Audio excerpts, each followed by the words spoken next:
Alright guys, welcome to another episode of The Pit. We are doing something that we've never done before. It's been something that we've wanted to do since the beginning of the show. We are going to review an album from an upcoming band that nobody else has listened to with the exception of maybe a few people. First, I want to go with introductions. Kaylee. Emmett. And Trevor. I'm Devin, and we are reviewing Inception's debut album, Letters of Intent, with the weird parenthesis in thing. First off, what did you think of the album? Because these two are first-time listeners of Inception. It was awesome. Awesome? Can I see them live? Well, that would be a question you'd have to ask. That- Yeah. When are you coming around? It was a very, very good album. It really was. It was an excellent debut. It was great. Surpassed my expectations. Yeah, definitely.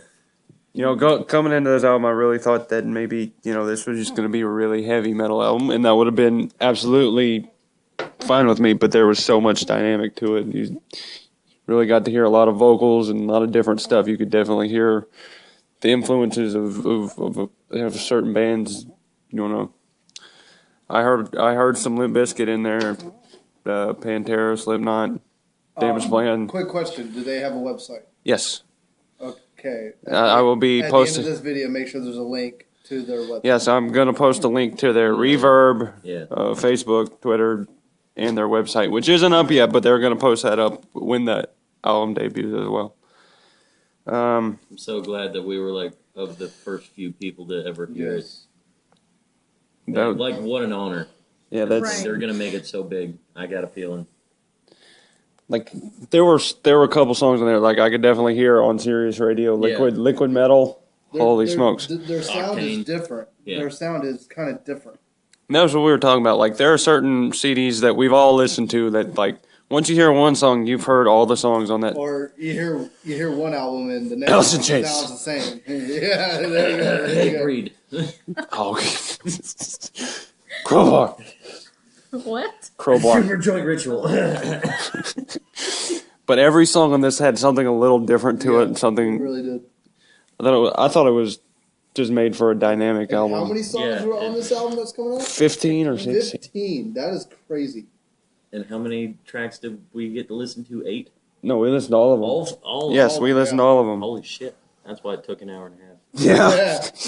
And we actually sat down and we actually listened to it. We made our ADD go away for.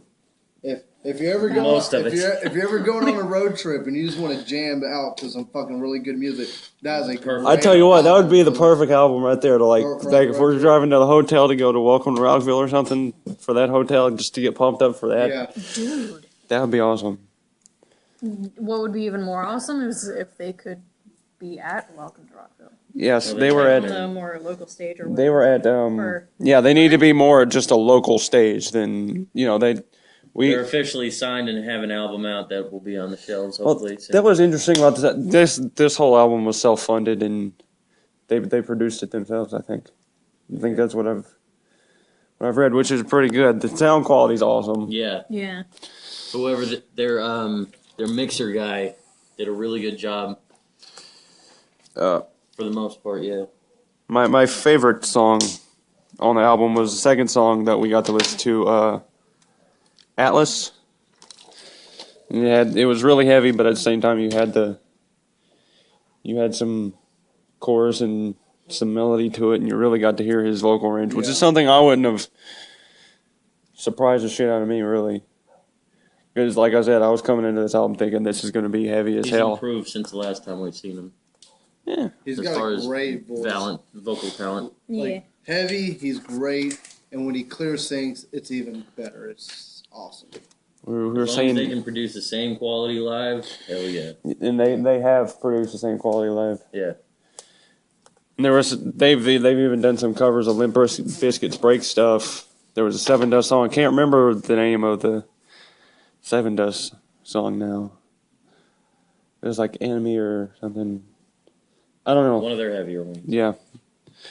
And they make the songs their own too. It's not like, oh, they're covering Limp Bizkit. It sounded like Inception playing their version of Break Stuff, if that makes sense. Sweet. Yeah, I get what you mean. Were there any songs that stood out for you, Kaylee? You can remember them in any order. Oh. I don't know if I had one particular favorite, to be honest. I just liked all of them. Is that a good enough answer? Nothing's ever Which song was it that you were saying like this is like the crowd song that crowd? Oh, Welcome to the End. Everybody everybody participates in that song. Yeah. It doesn't matter.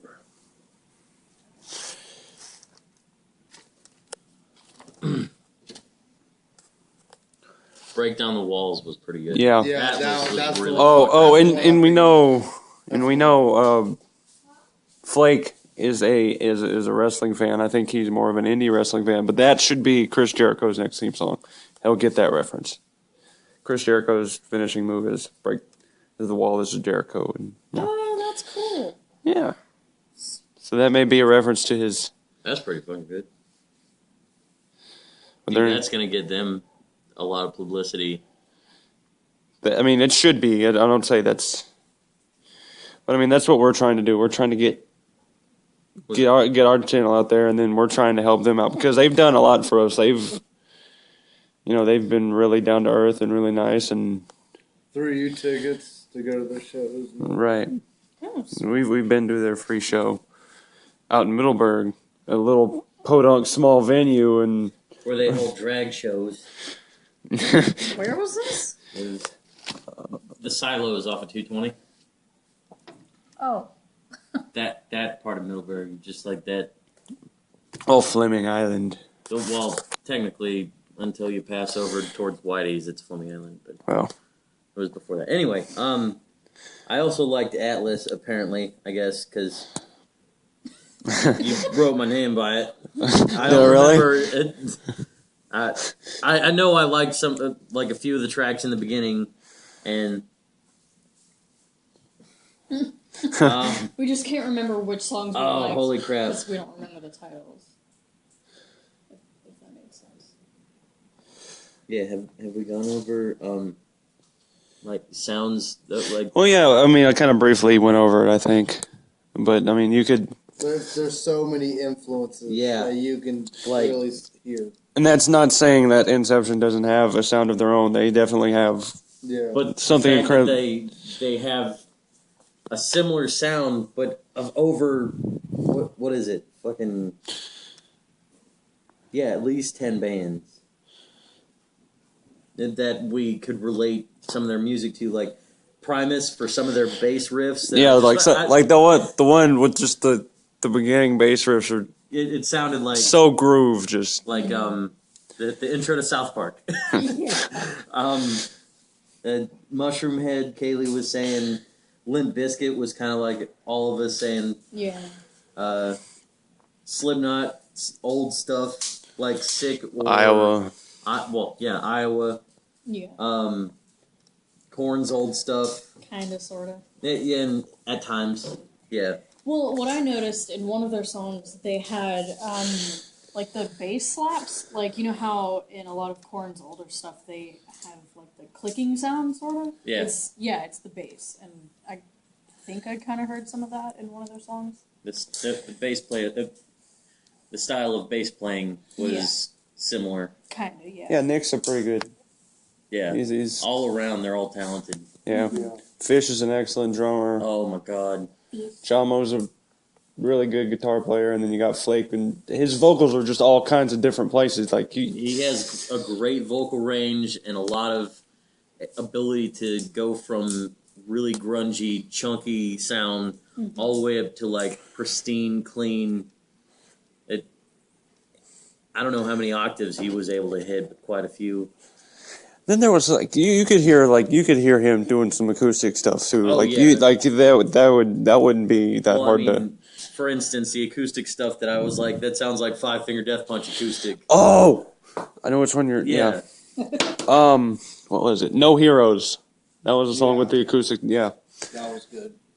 That was really good. that was the one that surprised me the most. Really, that and Atlas. No Heroes and Atlas were my favorites. I'd have to agree on that one. Let's talk about the actual band itself a little bit. Okay. What all do we actually know about the band? Do we know how long they've been together? No, not really. All I can really say is that they're just really good people.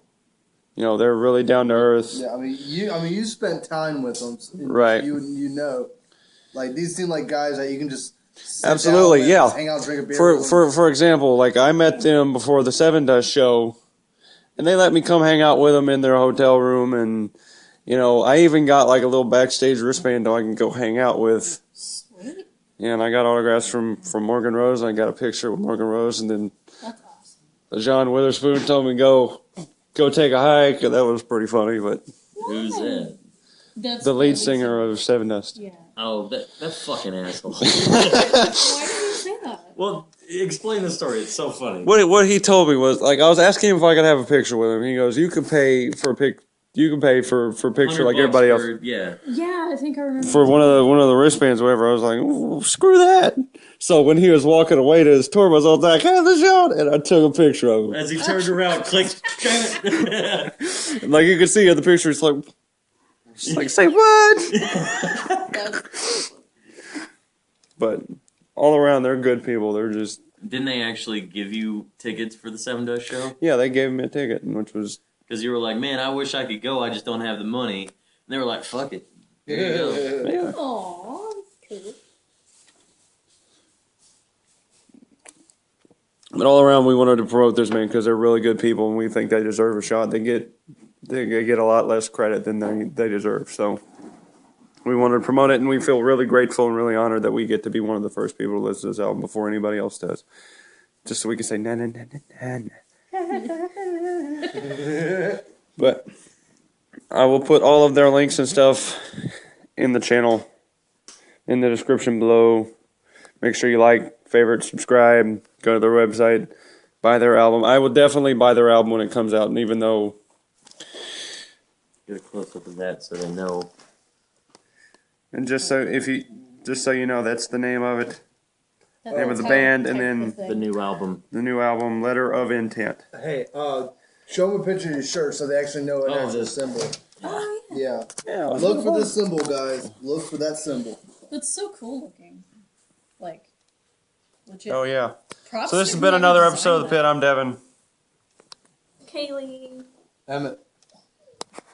This is Trevor, all crooked and sideways. And we'll see you in the pit with a weird hand.